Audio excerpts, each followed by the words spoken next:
안녕하세요. 청년의 성공적 자산 관리를 맡은 김경록입니다. 제가 저번 시간에는 이제 생애 자산 관리를 보는 관점, 그리고 돈을 불리는 관점, 이 두 가지를 살펴봤는데요. 생애 자산 관리를 보는 관점, 가장 첫 번째는 인적 자산, 투자가 가장 중요하다. 두 번째는 인적 자산에서 나오는 소득을 금융 자산으로 효과적으로 전환을 해야 한다. 그 효과적으로 전환하는 것이 투자를 통해서 전환을 해야 한다. 이게 이제 포인트였고요. 돈을 불리는 관점에서는 한 네 가지 정도를 말씀을 드렸는데요. 첫 번째가 20년 이상, 그 다음에 두 번째가 4% 이상, 그 다음에 세 번째가 시간 분산과 공간 분산을 꼭 해라. 그 다음에 네 번째가 청년들이요 글로벌 자산가가 되어라. 이렇게 이제 말씀을 드렸는데요. 그런 두 관점들로 이제 두 주제를 살펴보았고, 이번 시간에는 조금 더 이제 구체적이고 이제 실용적인 주제로 들어갑니다. 그래서 우리가 자본이라는 것을 도대체 어떻게 운용을 해야 하는가 하는 것을 좀 더 구체적으로 살펴보겠고요. 여기서 살펴보는 자본은 주식과 부동산입니다. 그 다음에 여러분들의 생애 처음부터 끝까지의 동반자가 될 연금, 그 연금을 어떤 관점으로 보아야 하는 것인가 하는 부분을 제가 한번 살펴보겠습니다. 제가 오렌 버핏 이야기를 한번 들겠습니다. 그래도 투자 시장의 구루니까요. 그래도 이 양반이 한 이야기는 충분히 귀담아 들을 만한 좋은 이야기들이 많습니다. 저는 이 이야기를 여러분들이 꼭 한번 기억을 하시면 좋겠는데요. 오렌 버핏이 이제 자기가 어떤 스피치를 하면서 이런 이야기를 했습니다. 자, 개인들은 평생 어떤 자산을 가지고 있어야 하는가 하는 것을 물어보았습니다. 그러면서 이제 자기가 답을 하고 설명을 해줬는데요. 자, 첫 번째 MMF와 예금. 오렌 버핏은 뭐라 그랬을까요? 이 자산에 대해서 가장 안 좋은 자산이라고 그랬습니다. 왜냐? 예금의 특징은 이자는 있지만은 예금의 가격이 오르지 않습니다. 여러분들 예금을 100년, 200년 가지고 있어도 원금 그대로입니다. 그렇기 때문에 원금의 구매력을 잃게 되기 때문에 오렌 버핏은 개인들이 생애자산 관리를 할 때 가지고 있어야 될 자산 중에 가장 안 좋은 자산이 예금이라고 이야기를 했습니다. 그 다음에 두 번째, 우리가 금이나 원유, 요즘 뭐 이런 것들 많이 사고 그러죠. 그러지만 오렌 버핏은 이것도 개인들이 건드려서는 안 될 자산이라고 이야기를 합니다. 자, 금의 특징은 뭡니까? 가격은 변합니다. 오를 수도 있고 내릴 수는 있고 그러는데요. 예금과 달리 가격은 변해요. 그러는데 뭐냐면은 여기서 나오는 현금 흐름이 없습니다. 금에서 이자를 줍니까? 배당을 줍니까? 여러분들 금의 가격이 오르지 않으면은 30년 동안에 금의 가격이 오르지 않으면 여러분들한테 들어오는 것은 아무것도 없습니다. 그래서 이런 부분에서 가격이 안 오르면은 내가 버는 것이었기 때문에 이것 역시 안 좋은 자산이라고 이야기했습니다. 그 다음에 오렌 버핏이 세 번째 이야기한 자산이 기업, 부동산, 삼림 이런 것입니다. 여기서 이제 삼림이라는 것은 빽빽하게 산에 나무가 이제 심어진 일종의 나무라고 보시면 될 것 같은데요. 이게 특징은 뭐냐 하면은 산출물이 있습니다. 기업 같은 경우는 배당을 주죠. 부동산 같은 경우는 우리가 임대소득을 얻을 수 있습니다. 그리고 아까 삼림 같은 경우는 산에 나무를 잘라서 베어서 팔면 됩니다. 산출물이 있는 것이고요. 그 다음에 이 자산의 특징은 뭐냐면은 자본의 가격도 변합니다. 뭐 떨어지기도 하지만은 장기적으로는 일반적으로 오르겠죠. 주식도 오르고 부동산도 오릅니다.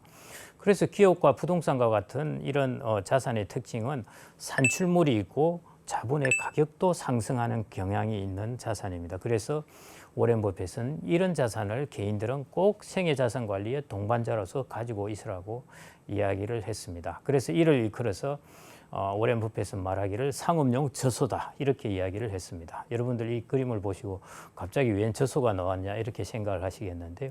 여러분들 내리에 팍 박히라고 제가 이 그림을 가져왔습니다. 저 저소가 바로 기업과 부동산이라는 것입니다. 자, 그러면은 여러분들이 조금 생각하시면은 이런 생각을 하실 거예요. 산출물도 주고 자본의 가격도 오르고 누구나 다 저 자산 좋아서 다 가지겠는데 이렇게 하지만은 이 자산에 리스크가 있습니다. 아시겠지만은 자본의 가격이 변동을 한다는 것입니다. 그래서 우리가 실제로 이런 주식과 부동산을 과연 어떻게 투자를 해야 할까 하는 부분을 이제 살펴보겠습니다. 그 첫 번째가 이제 주식인데요. 우리나라에 여기저기 이제 이야기를 해보면은 부동산 투자로 돈을 벌었다는 분은 많은데 주식 투자로 돈을 벌었다는 개인들은 별로 많지 않습니다. 이게 왜 그럴까? 부동산 투자는 돈을 버는데 주식 투자는 왜 이럴까? 여러분들 한 2초, 3초만 한번 생각을 해보십시오. 그리고 제가 이제 질문들을 드리는데요.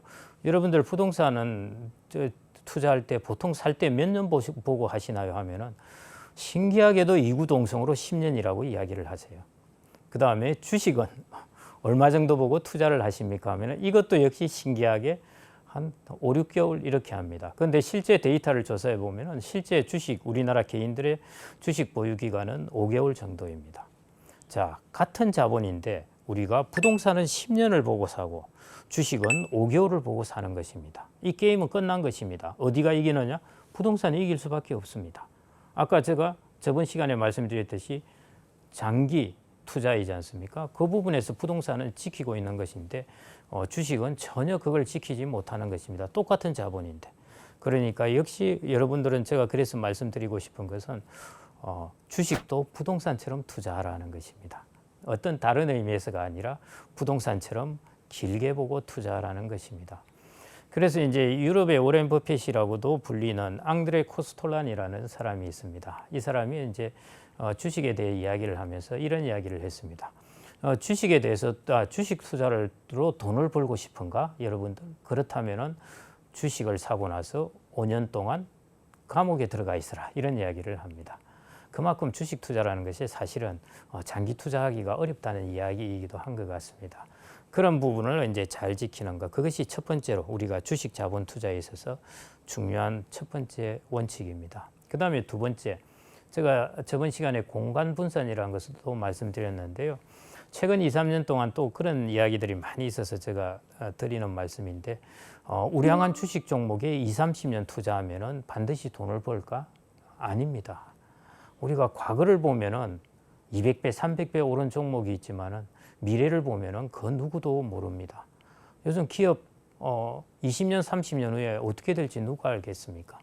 그래서 결코 우량한 주식 종목, 미래에 우량하리라고 누가 알겠습니까? 제가 저번 시간에 노키아를 예를 들었는데요.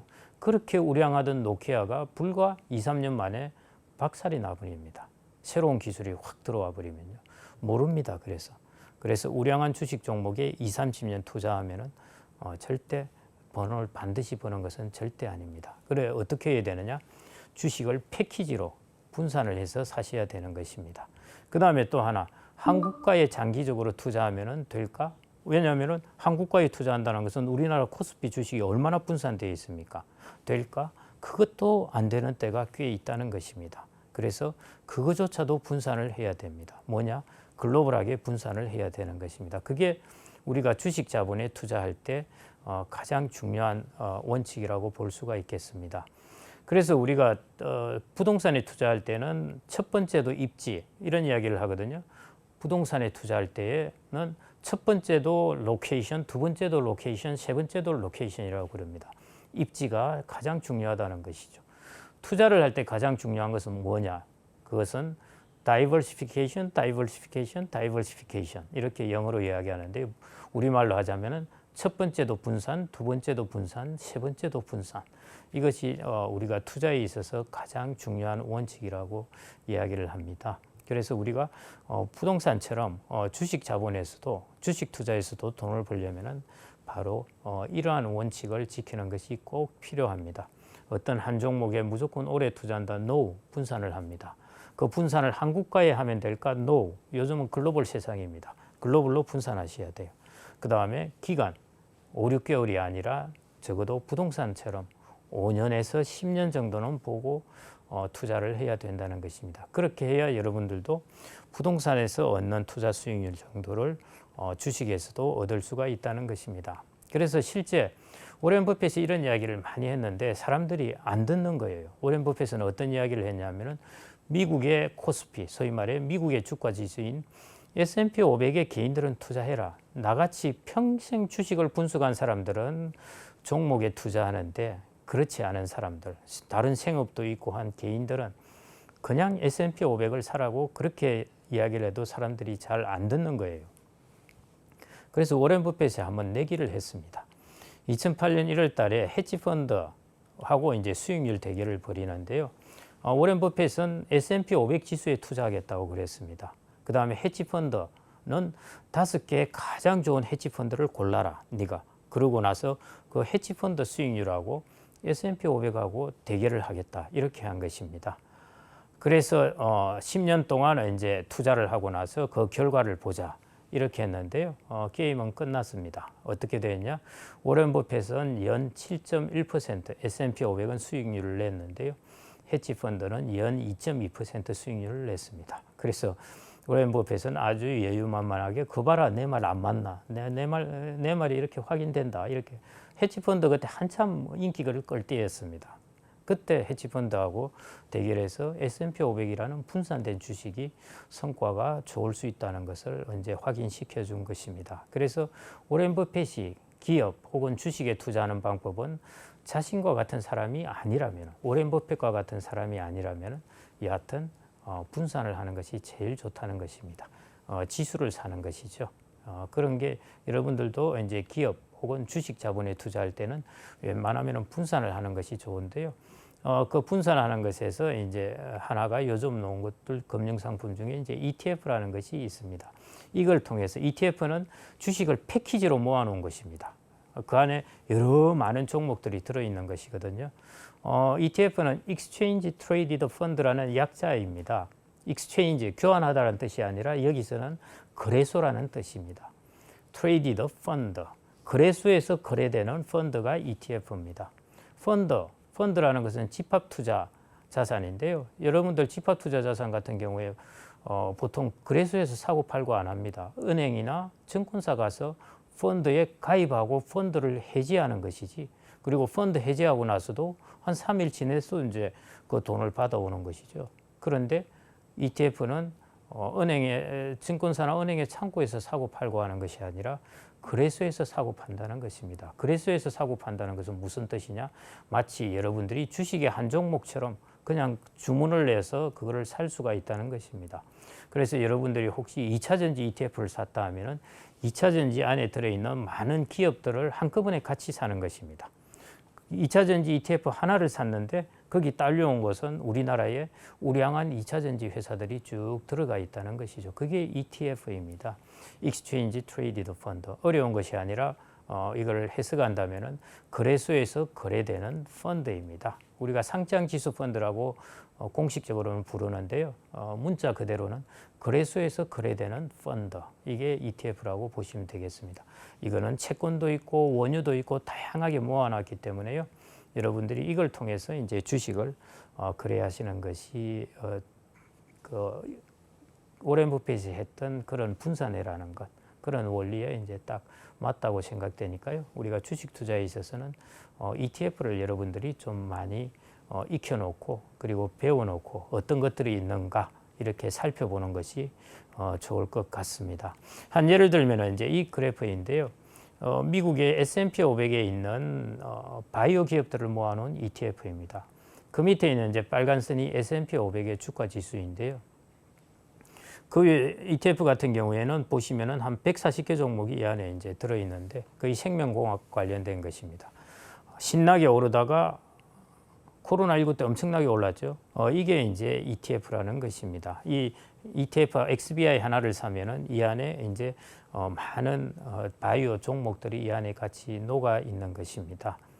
그래서 이게 종합주가 지수 또 하나 ETF 저런 식으로 나눠질 수 있다, 이렇게 보시면 되겠습니다. 그래서 여러분들이 특히 이제 바이오 같은 경우에는 이게 어느 기업이 성공할지 잘 모릅니다. 그럴 경우 한 기업을 콕 집어서 투자한다는 것이 좀 리스키한다면은, 그런데 앞으로 고령사회가 진행되면서 바이오는 뭔가 잘 될 것 같아 하면은 여러분들이 그냥 바이오 ETF를 사시면 되는 것입니다. 미국 같은 경우에 한번 예를 들어보죠. 미국이 처음에 자동차 산업이 막 크기 시작할 때는 자동차 기업이 1000개씩 이렇게 있었습니다. 그런데 결국 크게 자동차 기업은 한 3개 정도로 압축이 되게 된 것이죠. 그것처럼 우리가 혁신, 그런 한참 혁신이 진행될 때는 어느 기업이 살고 어느 기업이 죽을지 모릅니다. 여러분들이 죽을 기업을 선택했다면 여러분들 돈은 다 날아가게 돼요. 그렇다고 여러분들이 반드시 성자의 기업을 선택할 수 있는 해라는 보장이 없습니다. 그래서 패키지로 그냥 사는 것입니다. 그러면 여기서 실패한 기업의 시장은 누가 들고 가게 됩니까? 승자가 들고 가게 됩니다. 그렇기 때문에 ETF가 훨씬 여러분들이 대박은 나지 않지만은 여러분들이 쪽박이 차게 하지도 않게 됩니다. 그래서 주식에 투자할 때는 ETF를 통해서 이제 분산하라, 꼭 그렇게 말씀드리고 싶고요. 그다음에 이제 두 번째 부동산 부분입니다. 제가 뭐 광양을 예를 들어서 뭐 죄송합니다만은 이제 광양에 강의하러 갔다가 어떤 분이 자신의 노후 설계에 대해서 이런 이야기를 하시길래 이제 제가 한번 예를 들어봤습니다. 그분이 이제 광양에 아파트를 하나 사서 거기서 월세를 받으려 한다, 노후에. 이게 이제 맞는 선택인가 하는 부분입니다. 자, 우리가 자본의 혹은 자산의 가장 큰 장점은 뭡니까? 자산의 가격이 오르는 것입니다. 예금은 가격이 오르지 않기 때문에 우리는 예금이 거기서 빠지는 것에 비해서 자본을 선택하는 것은, 주식과 부동산이라는 자본을 선택하는 것은 가격이 오르기 때문에 선택하는 것이거든요. 가격이 올려야 거기서부터 들어오는 임대 수입도 많아지게 됩니다. 그런데 만일 자본을 선택했는데 가격이 오르지 않는다? 저 고향 같은 경우에는 거의 90년대 중후반에 땅값이 그때 땅값보다 지금이 더 떨어져 있습니다. 자본이라고 생각되는데 가격이 오르지 않는 것도 있다는 것이죠. 그래서 광양 지역이 나중에 인구가 어떻게 될지 모르겠는데 적어도 막 성장하고 자본의 가격이 막 오르는 지역, 그런 지역은 이제 아닐 것 같은 거죠. 그러면은 여러분들은 자본을 택할 때 어떤 자본을 택해야 되느냐? 가격이 오를 곳에 자본을 택해야 되는 것입니다. 그래서 그 부분에 관해서 이제 좀 말씀드리고 싶습니다. 그러면 우리가 가격이 오를 곳 혹은 우량한 자본을 어떻게 선택할 것인가 부분을 이제 좀 말씀드리겠습니다. 부동산 시장 요즘에 이제 많은 변화가 있죠. 가격이 떨어지고 나서 또 거래가 좀 일어나면서 이것이 앞으로 살아난다, 아닌다, 뭐 이런 이야기들이 최근 한 달 동안 이야기가 있어 왔는데요. 우리나라 주택시장, 우리나라 부동산 시장의 상당 부분은 아파트나 주택시장이 이제 이끌고 있습니다. 이 주택시장을 어떻게 봐야 될까 하는 그 관점을 좀 말씀드리겠습니다. 이게 이제 여러분들이 앞으로 부동산이라는 자산을 어떻게 투자해야 될까 하는 부분하고 관련되어 있는데요. 주택시장을 보려면은 인구나 가구 수를 봐야 됩니다. 저 테이블에 나와 있는 것이 이제 인구수와 가구 수, 그리고 인구와 가구의 증감을 나타낸 것인데요. 2020년에 굵은 글씨로 써 있는 것이 증감입니다. 플러스니까 증가죠.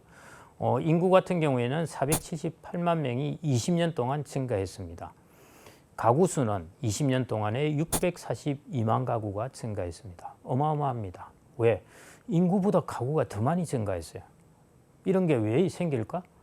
가구 분화가 일어난 것입니다. 젊은 사람들이 세대주로 독립해서 원룸을 어떤 데 해서 가구가 계속 분화가 일어난 것이죠. 그러니까 저렇게 가구 수가 많이 늘어나니까 주택 수요도 늘어날 수밖에 없습니다. 그러면 앞으로 20년 통계청에 따르면은 마이너스 93만 명 감소인데요. 인구가 저거보다 더 많이 당연히 감소하게 됩니다. 최근의 수치를 보면은 최소한 100만 명 이상, 110만 명 이상 감소합니다. 여하튼 앞으로 20년 동안 100만 명 인구가 감소한다고 가정하죠. 처음으로 감소합니다. 그런데 가구 수는 통계청의 전망에 따르면 313만 가구가 증가합니다. 자, 우리는 주택시장을 가구 수로 보아야 되는데요. 그러면은 여러분들 앞으로 주택시장이 괜찮을까요? 안 좋을까요? 안 좋을까요? 2, 3년 전에 주택가격이 많이 오를 때 사람들이 앞으로도 주택가격이 계속 오를 수 있다고 이야기한 논리 중에 하나가 바로 가구수가 늘어난다는 것이었습니다. 봐봐라, 앞으로 가구수가 20년 동안에 300만 가구가 이상이 늘어나는데 무슨 주택시장이 문제가 되느냐, 이런 이야기를 했습니다. 자, 이게 오를까 하는 부분을 한번 제가 조금 이따 살펴보겠습니다. 그 다음에 2040년부터 10년 동안의 기간은 뭐냐면 인구가 드디어 10년 동안에 한 310만 명 이상 감소해버리고요. 처음으로 가구수가 무려 100만 가구가 10년 동안에, 불과 10년 동안에 감소해버립니다. 그 전에 축은 20년간의 증감인데요. 저거는 10년 동안 그렇습니다. 그러니까 우리나라가 2040년을 딱 넘어가게 되면은 완전히 다른 모습을 보이게 된다는 것이죠. 그러면은 2020년부터 2040년 이 20년 동안이 전환기에 해당되는데요. 이 전환기간은 가장 혼란스럽습니다. 왜냐하면 방향을 트는 것이기 때문에요. 이게 방향을 트는 와중에서도 막 이 난리가 나는 것입니다. 여러분들 막 단체로 달려가다가 턴을 할 때 되면 막 섞이고 난리가 나듯이요. 그런 일이 일어나는 것이 앞으로 20년 동안이라는 것이죠. 자, 인구는 100만 명이 감소하는데 가구 수는 300만 가구가 증가한다. 도대체 무슨 일이 일어날까? 네, 이걸 제가 연령별로 가구 수를 보았습니다. 보시면은 60대 이상 가구는 570만 가구가 증가합니다. 그런데 50대 이하 가구는 마이너스 260만 가구 감소합니다. 그래서 이 둘을 합치면 310만 가구거든요. 우리는 그래서 전체적으로 310만 가구가 증가한다고 이야기를 하지만은 정작 가장 핵심층에 해당되는 50대 이하, 50대, 40대, 30대, 20대 가구는 260만 가구가 감소하는 것입니다. 무려 60대 이상이 무려 570만 가구나 증가해서 우리는 가구 수가 310만 가구 증가한다고 생각할 따름인 것입니다. 그러면은 여러분들 주택시장은 좋을까요, 안 좋을까요? 당연히 주택시장은 약한 모습을 보일 수밖에 없습니다. 그래서 제가 35세에서 54세의 가구 수를 따로 빼와 봤습니다. 이 가구 수는 2015년에 이미 정점을 쳤습니다. 그리고 가구 수는 계속 감소하고 있습니다. 그 이후부터.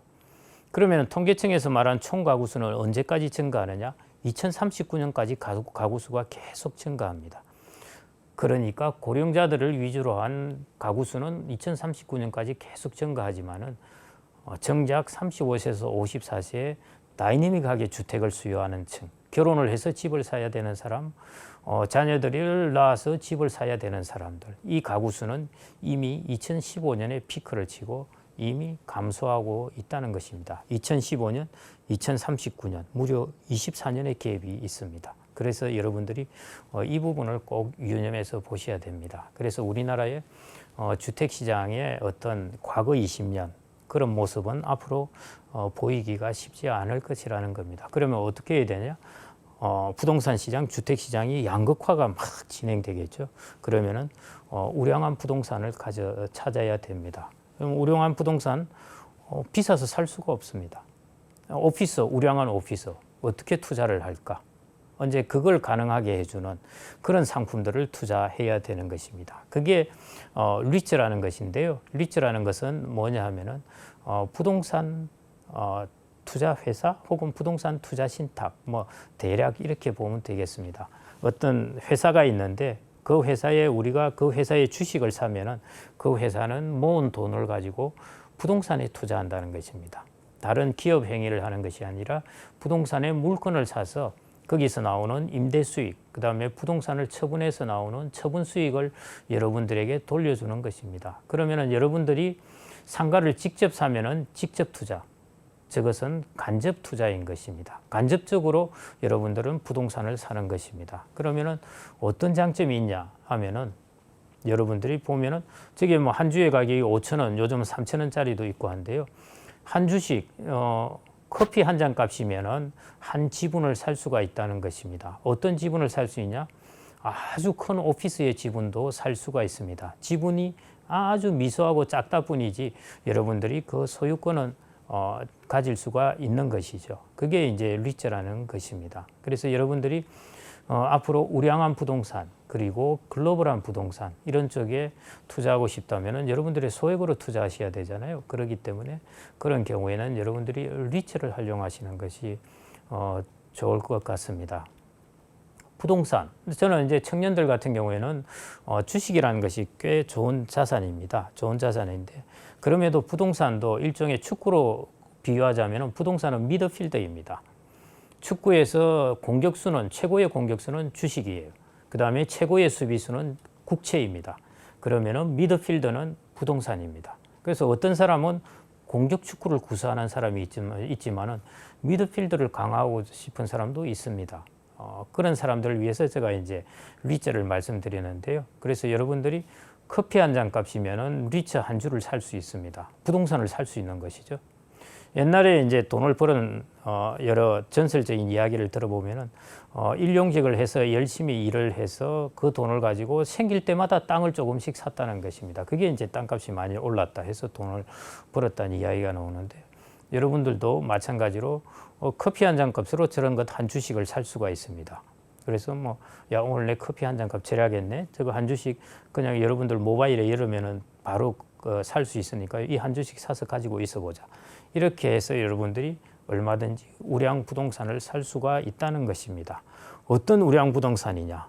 바로 이런 것들이 이제 리츠에 포함되어 있는 부동산인데요. 여기에서 사업 개요라고 들어간 것들이 그 리츠의 가 소유하고 있는 부동산입니다. 예를 들어 물류시설, 플로리다에 있는 물류시설, 그 다음에 인디애나폴리스에 있는 물류시설, 이런 것들에 여러분들이 물류시설을 가질 수가 있고요.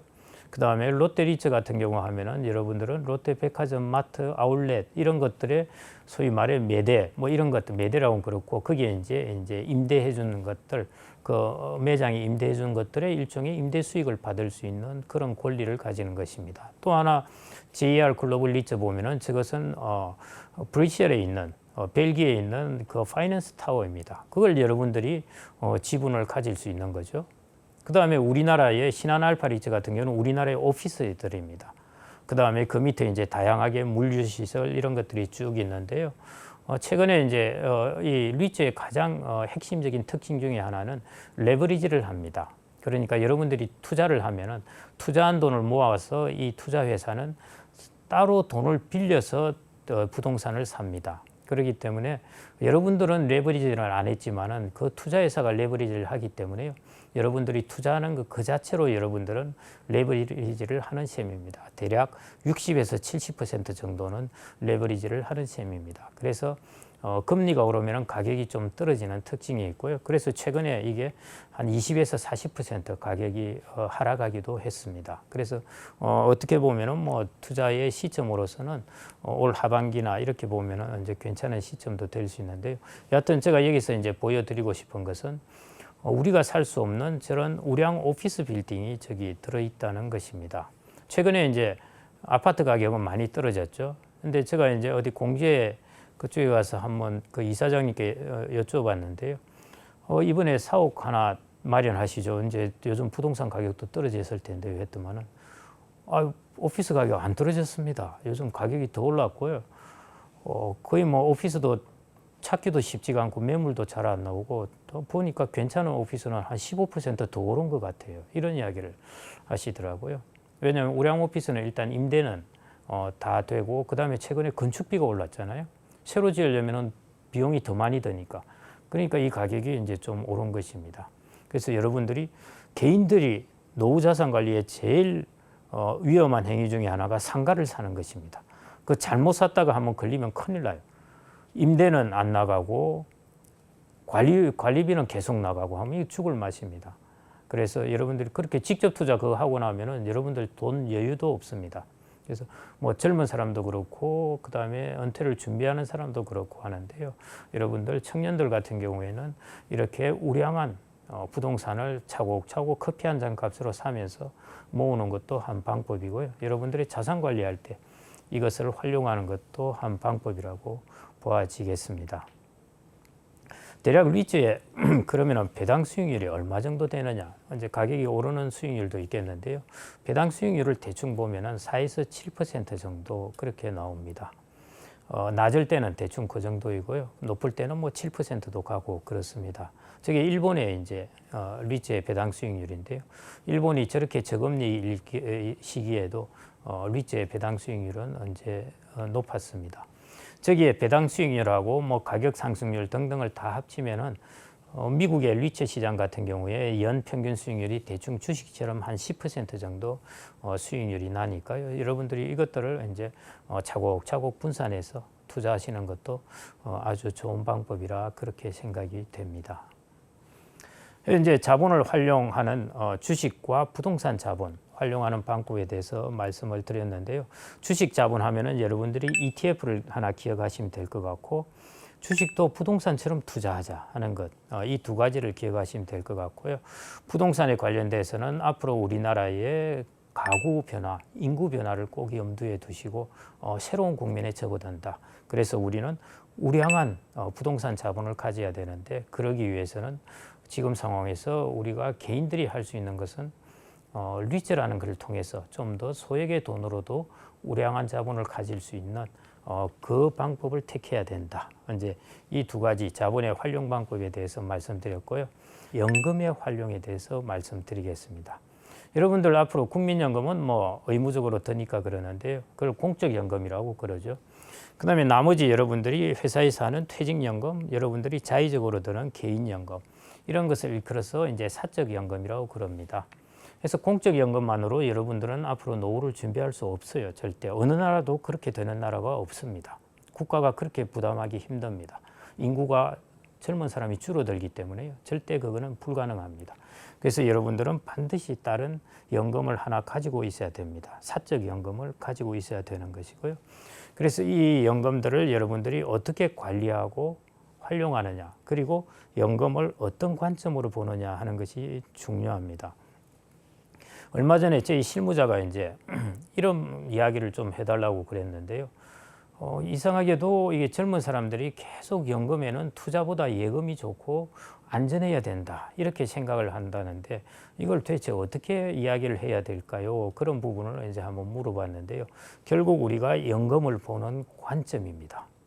그 부분이 제일 중요한 부분인데요. 그걸 한번 좀 말씀드리겠습니다.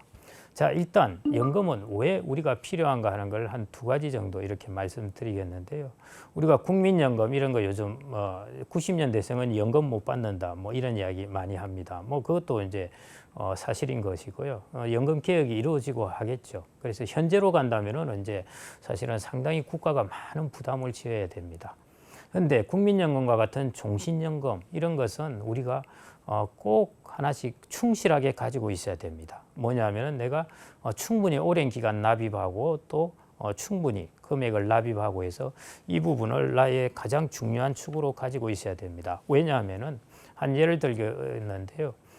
장칼망 할머니라고 122년 164일을 살아서 인류 기록상은 제일 장수한 분입니다. 이분이 90세에 재미있는 계약을 했습니다. 어떤 계약을 했냐면은 이웃에 사는 47세 된 변호사하고 계약을 했는데요.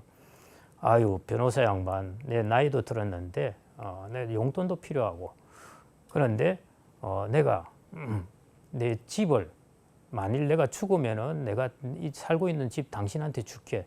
대신 당신이 내 죽을 때까지 생활비를 좀 달라. 이런 계약을 하자고 했습니다. 변호사 입장에서는 여러분들 또 한번 보십시오. 90세 같으면 그 이전입니다. 지금도 아니고요. 평균 수명이 뭐 70세, 60세 이럴 때였습니다. 당연히 그러겠죠. 저 할머니 오늘 내일 사망을 해도 이상할 게 없습니다. 그래서 변호사는 당연히 한다고 그랬습니다. 그런데 이 또 장칼망 할머니는 조건을 하나 더 붙였습니다. 만일 변호사 양반 당신이 죽으면은 가족이 더 대지급하게 해주시오. 이 말이 되는 소리입니까? 그런데 이런 계약을 했던 것입니다. 결과가 어떻게 되었느냐? 30년이 지나서 변호사가 먼저 죽었습니다. 장칼망 할머니는 그때까지 다 돈을 받았어요. 이미 집값의 2배를 돈을 다 받아버렸습니다. 그리고 변호사가 사망하고 나서 무려 2년 동안 가족이 칼망 할머니한테 돈을 드리고 난 뒤 그 2년 뒤에 장칼망 할머니가 사망을 하게 되는 것입니다. 이것이 바로 연금의 본질입니다. 뭐냐? 공적연금과 같은 종신연금은 여러분들이 혹 이렇게 생각지도 않게 오래 살았을 경우에 여러분들을 비참한 상황에 빠지지 않게 만들어주는 것이 공적연금이라는 것입니다. 그래서 노후에 가장 안전한 자산이다. 이렇게 이제 우리가 꼭 가입해야 되는 이유는 혹은 꼭 충실하게 공적연금을 가져야 되는 이유는 노후에 가장 안전한 자산이기 때문입니다. 특히 이제 공적연금은 국가가 보증해 주는 것이니까요. 가장 안전한 자산입니다. 그 다음에 이제 두 번째, 여러분들 연금하면은 불편해요. 55세까지 인출 못한다. 뭐 5년 이상 가입해야 된다. 뭐 인출하면은 16.5% 다시 세금을 토해내야 하겠다. 뭐 퇴직연금은 중간 인출 안 돼. 중간 인출하게 하려면은 뭐 니네들이 엄청 아프든지 집을 사든지 이럴 때나 해주지. 중간 인출도 안 돼. 내 돈 왜 내가 마음대로 하지 못하겠냐. 이래서 또 되게 연금은 불편하다고 생각했어요. 이 또 하나 이제 잘 불만이 많습니다. 그렇지만 이걸 잠깐 다르게 생각을 해보면요. 이렇게 여러분들을 불편하게 만든 것이 오히려 더 좋을 수가 있다는 것입니다. 일리아드 오디세이 이야기 보면은 오디세우스가 이제 전쟁에 이기고 고향으로 돌아갑니다. 돌아가면서 저 해협을 지나가게 되는데요. 저기에 사이렌이라는 괴물이 있습니다. 저기 보면은 저 여자의 얼굴을 하고 그 다음에 이제 새의 모습을 한 게 사이렌인데요. 너무나 아름다운 노래 소리를 부르기 때문에 선원들이 저 노래 소리에 취해 가지고 그냥 배가 암초에 부딪혀서 파손이 되면은 저 사이렌이 사람들을 잡아먹는 것입니다. 오디세우스는 그 노래 소리를 꼭 듣고 싶었어요. 그래서 어떻게 했냐면은 저 그림에서 보듯이 선원들에게는 밀랍으로 귀를 다 막고 천으로 동동 매어가서 노래 소리를 못 듣게 한 뒤 자신은 기둥에 자기를 묶어 놓았습니다. 그래서 사이렌의 노래 소리를 들으면서 오디세우스는 저 해협을 무사히 건너온 것이죠. 뭐냐? 우리는 가끔 우리 스스로를 묶어 놓을 필요가 있습니다. 묶어 놓지 않으면 인간의 약한 면 때문에 그 돈을 막 써버릴 수가 있습니다. 그래서 오히려 연금이 여러분들을 불편하게 하는 연금이 여러분들에게 나중에 시간이 지나면은 여러분들에게 약이 될 수가 있습니다. 그래서 그런 부분을 불편하게 생각하시지 말고요. 절대 중도 인출이라든지 중간에 해약한다든지 중도 인출도 자주 하면 버릇이 됩니다. 그래서 그런 것들 절대 하지 말고 우리가 결혼 자금 필요하죠. 자녀 결혼 자금, 그다음에 뭐 이런 것들, 그다음에 뭐 유학 자금도 필요하고 이런 곳곳에 돈들이 필요하기 때문에요. 인출하고 싶은 유혹이 생깁니다. 그런 것들을 그 유혹을 이기려면은 나를 스스로 기둥에 묶어야 되는데 그게 연금이 이제 제도가 그런 역할을 해준다는 것입니다. 인출 제한이라든지 이런 것들. 그러니까 이런 것들을 너무 불편하거나 단점으로 생각지 마시고 이게 나중에 나의 노후 자산을 마련해 줄 수 있다. 이런 생각으로 좀 다른 긍정적 관점으로 보시고 이제 연금을 가입하시는 게 좋을 것 같고요. 그다음에 이제 연금을 어떻게 운용해야 되는가? 젊은 사람들도 연금은 안전해야 된다고 생각을 합니다. 그러면 안전의 의미가 뭘까 하는 것이죠. 여러분들이 30년 동안은 가격이 오르지 않는 자산이 있다면 그건 안전하지 않은 자산입니다. 아까 워렌 버핏이 이야기했듯이 예금, 이자는 나오지만 가격이 안 올라. 이것 제일 나쁜 자산. 그렇게 이야기했는데 우리나라의 많은 사람들은 다 워렌 버핏이 가장 안 좋다는 자산을 가지고 연금을 20년, 30년 운영을 하고 있는 것입니다. 이 부분을 꼭 관점을 바꿔야 됩니다. 자, 제가 이제 성공 투자의 몇 가지 요소를 말씀드렸는데요. 그 중에 이제 4가지를 한번 뽑아 보겠습니다. 첫째, 장기 투자 들어가 있었죠. 20년 이상. 그 다음에 분산을 해야 된다. 공간 분산, 시간 분산. 제가 일부에서 말씀드렸습니다.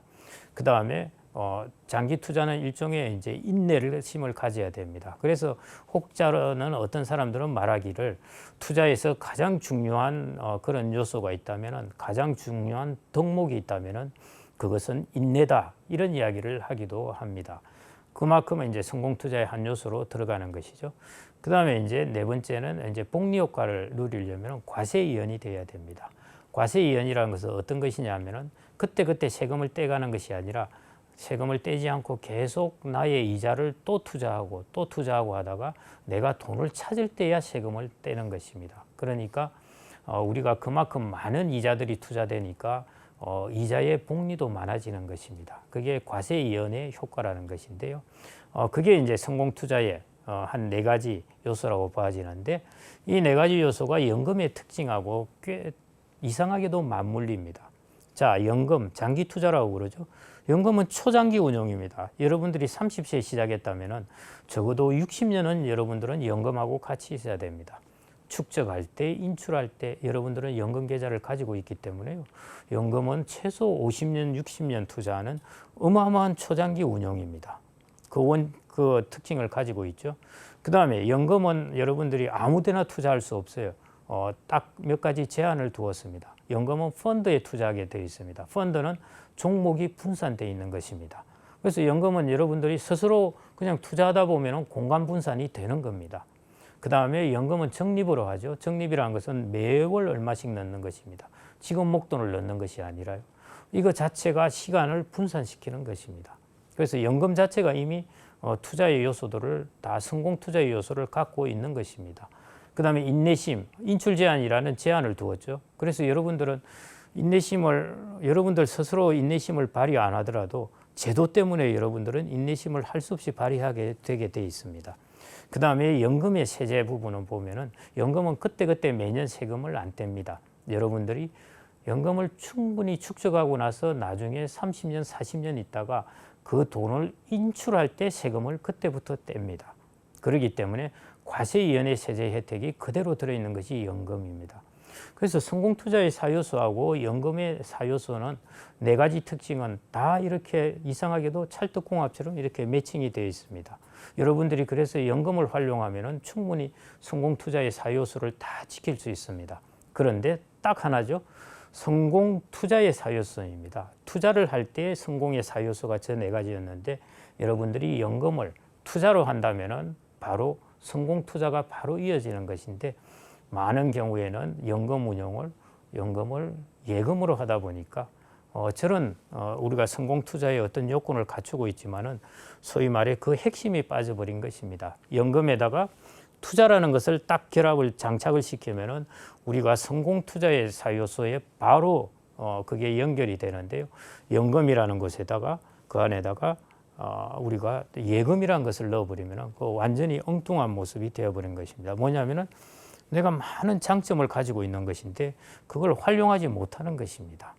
여러분들이 연금이라는 특징이 가진 장점을 충분히 활용하려면은 투자라는 것을 그 안에 딱 장착을 하면은 충분히 활용을 할 수가 있는데요. 그걸 장착하지 못하고 예금을 장착하면은 그걸 활용하지 못하게 되는 것입니다. 여러분들 아이언맨 아시죠? 아이언맨 보시면은 그 핵심 에너지가 여기 있지 않습니까? 이걸 탁 끼워야 이게 많은 장치들이 다 움직이게 됩니다. 여러분들 아이언맨이 가진 많은 이런 장치들에 바로 탁 이 에너지를 끼우는 것, 이것이 바로 투자라는 것입니다. 이걸 여러분들이 엉뚱한 예금이란 걸 끼우면은 아이언맨의 이 기능들이 영 작동을 하지 못하는 그런 상황이 되게 되는 것이죠. 그게 이제 연금에서 가장 주의해야 될 부분이고요. 그래서 여러분들이 연금은 장기이고 적립입니다. 그러면 저 뒤에 무엇이 붙어야 좋을까? 여러분들 장기 적립 예금, 이게 여러분들이 어울립니까? 장기 적립 투자가 더 어울립니까? 여러분들 한번 한 2초, 3초 생각을 해보시고요. 그럼에도 불구하고 나는 장기 적립 예금이다 하시면은 그걸 하셔야 되고요. 여러분들이 저기에 가장 잘 어울리는 말은 장기 적립 투자입니다. 그래야 여러분들이 충분한 효과를 발휘하게 됩니다. 여러분들이 페라리 같은 엄청난 스포츠카를 가지고 60km로 달린다. 이게 정말 옆에서 보면 사실은 여러분들도 우습게 보이죠. 마찬가지입니다. 여러분들은 연금이라는 어떤 자동차 장치를 가지면은 거기에 맞게 운행을 하셔야 되는 것입니다. 그게 투자라는 것입니다. 그런데 연금 자산 운용을 망치는 습관이 있습니다. 이 5가지 정도만 제가 이렇게 하지 말고 제가 다르게 관점을 바꾸었는데요. 나쁜 습관 5개가 뭐냐 하는 것인데 피해야 할 습관이죠. 이 5가지를 언제 좀 말씀드리고 싶은데요. 첫 번째, 연금을 단기 자산으로 운용한다. 그게 뭐냐면은 대표적으로 예금 같은 경우입니다. 그게 나쁜 습관 첫 번째. 두 번째, 국내 자산에만 투자한다. 일본처럼 되면은 국내 자산에만 투자를 했는데도 투자 수익률이 아주 낮을 수가 있습니다. 그래서 꼭 글로벌로 투자를 하십시오. 그 다음에 세 번째, 투자 자산 비중이 평생 일정하다. 이게 무슨 뜻이냐면은 주식의 비중이 평생 내가 25살 때나 70살 때나 똑같아난 겁니다. 그렇게 하시지 말고 여러분들이 젊을 때는 주식의 비중을 한껏 높이시고 나이가 들수록 주식의 비중을 자꾸 줄여나가야 됩니다. 이것을 우리가 그래서 동적 자산 배분이라고 그러는데요. 시간에 맞춰서 배분 비중을 달리하는 것이죠. 꼭 그렇게 하셔야 됩니다. 평생 일정하게 가져가시는 게 아니라요. 그게 이제 하나의 나쁜 습관 중에 하나고요. 그 다음에 제일 나쁜 습관이 중간에서 찾아 쓰는 거예요. 이게 가장 나쁩니다. 그래서 웬만하면 중간에서 절대 찾아 쓰지 마십시오. 연금은 오래오래 두는 것이 복리 효과가 생각하는 것보다 훨씬 강력하게 나타나기 때문에요. 중간에서 찾아 써버리면은 복리 효과가 뚝뚝 떨어지게 됩니다. 그 다음에는 여러분들 청년 때는 해당되지 않지만은 나중에 연금을 여러분들이 만기가 되어서 찾을 때 절대 일시금으로 찾지 마시고, 일시금으로 찾으면은 사기도 당하고 금방 날아갑니다. 넣어두시고 월급처럼 연금으로 받아야 됩니다. 매월 얼마씩 그렇게 하셔야 되고요. 그래서 이 5가지 이 나쁜 습관 가지시지 않는다면은 여러분들은 연금을 통해서 충분히 노후를 준비할 수 있는 그런 연금이 제도가 되게 될 것입니다. 그래서 꼭 이제 연금을 여러분들이 운용하고 활용할 때 이 관점을 가지시기 바라겠습니다. 이제 여러분들이 강의를 쭉 들으신 것을 한번 리마인드 하면서 한번 생각을 해 보십시오. 생애자산 관리를 이야기하면서 생애자산 관리의 뿌리는 인적 자산이다. 그 다음에 인적 자산의 투자를 게을리하지 말아야 한다. 그 다음에 인적 자산을 투자를 통해서 우리가 소득을 높이는데요. 거기서 저축을 하게 되는데 그 저축을 금융자산으로 효과적으로 전환하는 것. 이게 생애자산 관리의 가장 중요한 3가지 원리입니다. 그 다음에 돈을 벌는 원리는 장기 복리 효과를 극대화하는 것이고, 그래서 우리가 투자, 2번째도 투자, 3번째도 투자, 이런 자본을 가지고 장기 복리 효과를 극대화해야 된다는 것입니다. 투자. 왜? 수익률이 높으니까요. 그 다음에 투자를 함에 있어서 우리가 변동성이 있기 때문에 공간 분산과 시간 분산을 해야 한다는 것. 그걸 꼭 말에 물리는 제갈과 고삐와 같은 것입니다. 그 다음에 여러분들 청년들이요, 꼭 글로벌 자본가가 되어야 한다는 것. 그것이고요. 마지막으로 연금에는 연금 예금이 아니라 연금 투자, 이렇게 매칭을 해야 이것이 여러분들이 충분히 그 잠재성을, 연금의 잠재성을 충분히 발휘할 수 있기 때문에요.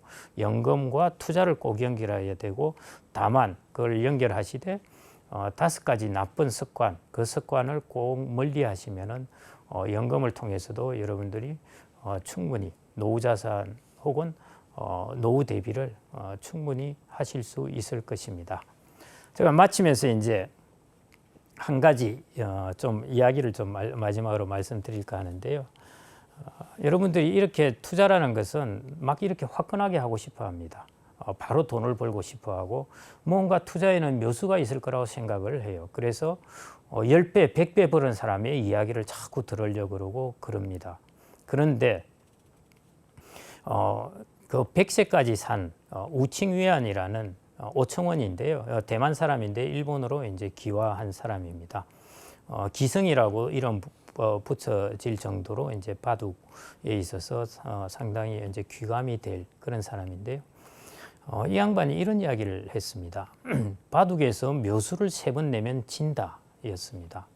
저는 이제 이 이야기를 듣고 이게 과연 무슨 뜻일까? 이걸 이제 고민을 해봤습니다.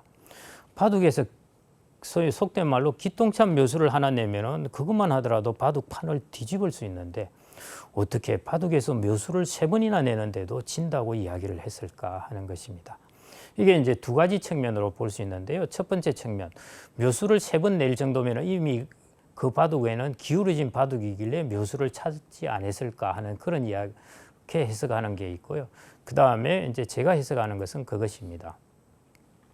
바둑을 두면서 계속 묘수를 내는 것에 사람이 초점을 두고 중점을 두다 보면은 그 바둑은 지게 된다는 것입니다.